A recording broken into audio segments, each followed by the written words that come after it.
El populismo y el proceso de la modernización de los líderes políticos de la realidad venezolana. Al enfocar nuestro tema de estudio hacia el viraje del populismo con la modernización de los líderes políticos en Venezuela, es de vital importancia analizar su concepción con base en su origen, entorno y factores de evolución de este fenómeno. El mismo se ve influenciado por la modernización del liderazgo político en cantidades de países, resaltando entre ellos Venezuela. Sabiendo esto, podemos partir del concepto de populismo, establecido en el diccionario de la Real Academia Española, definido como aquella tendencia a defender los intereses del pueblo o la clase social más humilde. Generalmente, el término se emplea dentro del ámbito de la política, como la estrategia de corrientes políticas que buscan el apoyo de clases populares, a través de propuestas que resulten tentativas para la comunidad, pero que aprenden un componente manipulador y demagógico.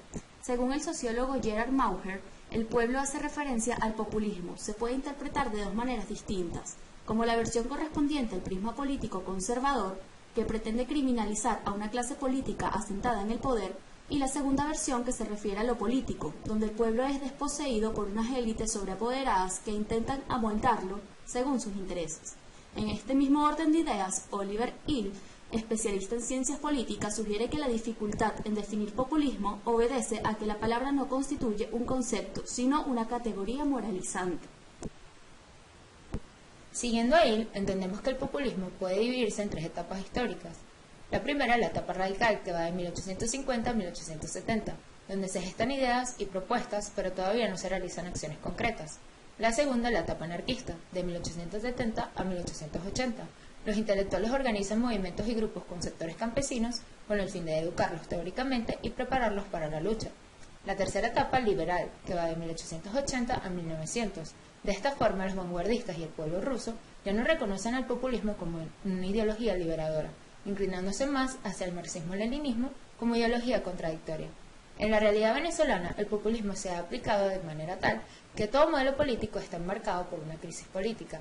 De acuerdo con Habermas, se nos habla de una tensión interna entre factibilidad y validez. El mismo hace referencia también a la tensión externa, la cual está compuesta por referentes económicos y burocráticos, ya que en crisis asociamos la idea de un poder objetivo que arrebata al sujeto una parte de la soberanía.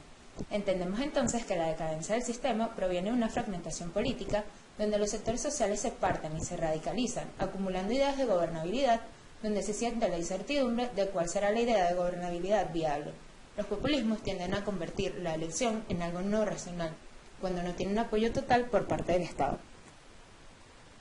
Es importante entonces analizar las características de los líderes políticos populistas. Los líderes populistas son carismáticos, se valen de una apariencia paternalista y directa que cale de sus seguidores. Dentro de las características más resaltantes en estos líderes encontramos precisamente que su discurso es coloquial, entusiasta. Por medio de este busca la conexión inmediata con las clases más humildes de la sociedad, logrando así una mayor captación, ya que provoca un sentimiento de identificación en los mismos. Otra característica la podemos encontrar en su interés de incentivar la integración social mediante la participación política de los menos favorecidos, por ejemplo, la creación de consejos comunales. Asimismo, tienen estrategias bastante claras para lograr su objetivo, como por ejemplo llegar a lugares donde el Estado no ha accedido, siendo estos los más vulnerables ya que se sienten abandonados y rechazados tanto por el Estado como por el resto de la sociedad, lo cual los convierte en un objetivo fácil de manipulación. También podemos mencionar la utilización de trajes típicos, lo cual muestra al líder como parte del pueblo, como un individuo más, rompiendo paradigmas establecidos por los gobiernos anteriores. Todo esto otorga un líder un sentimiento de cercanía para con el pueblo. Una vez entendido el populismo, a fines de nuestra investigación, es necesario definir lo que se conoce como modernización. Según Gill y Hargrave, en el texto Modernización y Desarrollo Político, la misma es el control progresivo del hombre sobre su medio natural y social con tres dimensiones: tecnológica, que divide los industrializados y los preindustrializados; organizativa, sobre sociedades simples y complejas; actitudes, donde se ve la racionalidad y la secularización, constituida por la perspectiva cientificismo y mágico-religioso. La modernización se caracteriza por elementos tradicionales de la cultura autónoma, que sobreviven tras el impulso moderno y hacen un contrapeso a la modernidad encontrada. Los estados nacionalistas han logrado un rápido crecimiento económico y transformación social, buscando incorporar a más estados al mundo moderno sin perder su integridad cultural. La modernización da un deseo de más alto nivel de vida, mejor sanidad, educación y eficacia de los aparatos mecánicos y diversiones para las masas que han logrado el impulso de la modernización. También puede producir decadencia en la calidad de vida, al menos entre los menos capacitados para aprovechar su ventaja. Puede también generar metas poco realistas o incumplibles. Estas esperanzas pueden convertirse en frustraciones impulsando las crecientes demandas a los sistemas políticos. La modernización política puede considerarse como la relación del proceso de desarrollo con los ciudadanos y un sistema político determinado. Es un proceso que adapta las instituciones políticas tradicionales a funciones modernas, donde el Estado tiene las relaciones más directas con la sociedad y que sirve de base para el desarrollo económico, social, intelectual. De tal manera que, entendiendo la transición como una etapa sucesiva que se da en un país durante el cambio de un sistema político a otro, podemos decir que la modernización como proceso de transición engendra corrupción y violencia porque implica un cambio en los valores básicos de la sociedad, como el rechazo de las viejas normas, lo cual no engrana con la construcción de las nuevas normas y motiva comportamientos que no son legitimados ni por unas ni por otras. De acuerdo con esta explicación nos surge la siguiente interrogante. ¿Cómo ha sido la modernización del populismo en Venezuela desde el gobierno de Rómulo Betancourt hasta el de Nicolás Maduro? A nuestro entender, durante la década de 1980 se desarrolló una doctrina de reforma del Estado en Venezuela, impulsando cambios políticos. El populismo venezolano tuvo una raíz partidista, logrando su consolidación, surgiendo así, con Acción Democrática, organización política minoritaria con tendencias leninistas, que se encargó de impulsar al campesino como militante del sindicato dispuesto a exigir reivindicaciones y justicia social, alcanzando así todos los sectores sociales. El primer gobierno populista estuvo representado por Rómulo Betancourt entre los años de 1959 y 1964. Se formuló el Plan de la Nación, se inició la reforma agraria, se fundó la Corporación Venezolana de Guayana, la Corporación Venezolana de Petróleo, todo esto con la intención de incluir a todos los sectores sociales y otorgarles participación política. Otro hecho relevante fue que Venezuela estuvo conjuntamente con Arabia Saudita, Irak, Irán y Kuwait fundando la Organización de Países Exportadores de Petróleo, la OPEP, ante la resolución que había tomado las empresas petroleras internacionales de bajar los precios del petróleo. Conforme a esto, se estructuró una élite política liderada por el ADECO, que trazó un modelo de Estado. Además, se delegaron funciones a nivel institucional, dando paso a una democracia representativa que derivaría en populismo.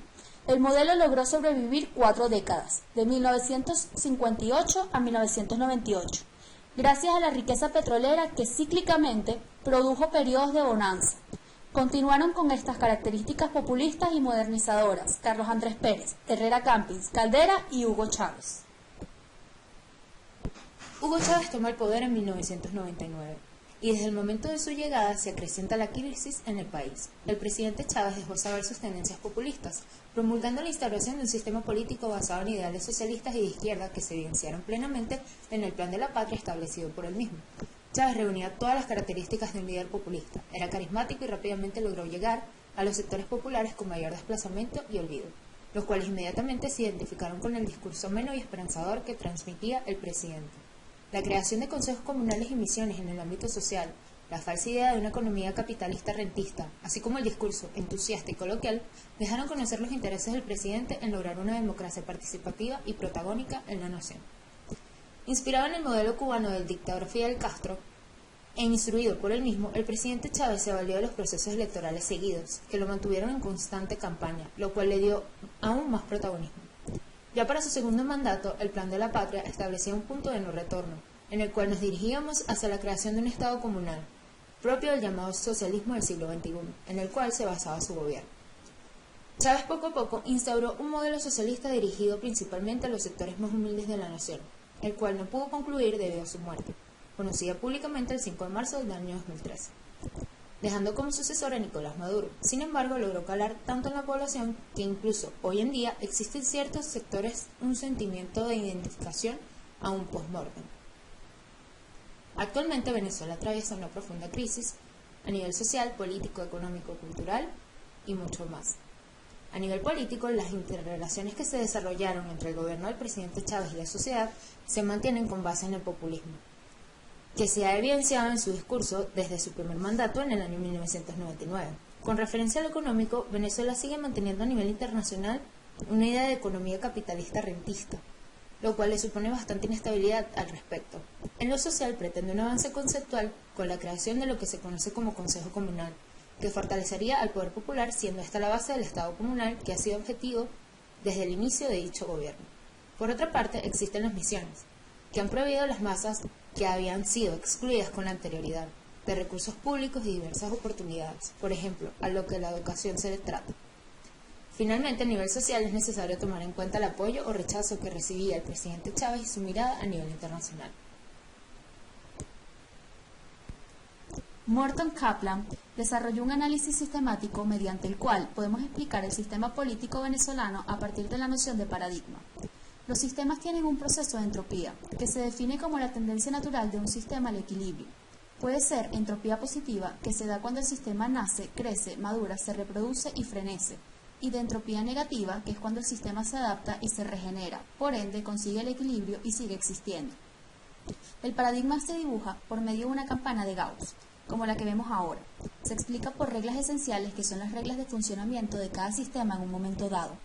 Estas se derivan en reglas de capacidades, que constituyen las reglas que en términos de poder le dan sentido y roles determinados actores del sistema, y las reglas de comunicación como elementos que dan sentido a las interrelaciones entre actores dentro del sistema, que da la orden, sentido y razón.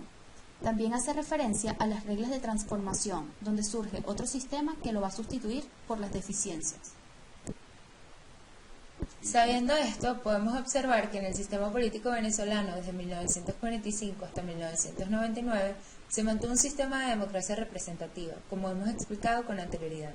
El sistema entró en entropía positiva hacia finales de los 90 y fue justamente en el año 1999 donde se produjo un step level, definido como el punto de ruptura entre lo viejo y lo nuevo con la llegada de Chávez al poder.